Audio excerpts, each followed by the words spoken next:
In a damning report by India's aviation watchdog, the Directorate General of Civil Aviation, DGCA, 51 safety lapses have been identified at Air India. These include inadequate pilot training, use of unapproved simulators, and a poor rostering system. The annual audit, unrelated to the recent Boeing 787 crash, comes as the Tata Group-owned airline faces renewed scrutiny following the accident. Air India's fleet, which includes 34 Boeing 787s and 23 Boeing 777s, is under fire for operational and safety risks.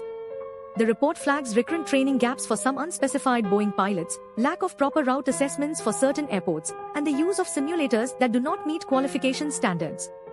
The DGCA has criticized Air India's rostering system, which fails to alert if a minimum number of crew members are not deployed on a flight.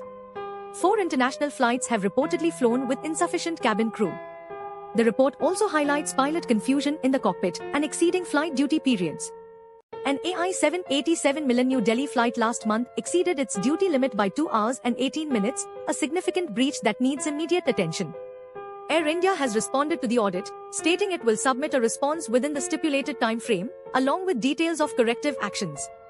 However, concerns about soiled seats, broken armrests, non-operational entertainment systems, and dirty cabin areas continue to plague the airline on its expanded international network.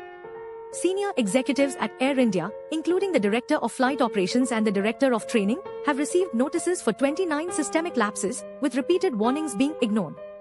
The DGCA has warned or fined airlines in 23 instances for safety violations last year, with the biggest fine of $127,000 on Air India for insufficient oxygen on board during some international flights.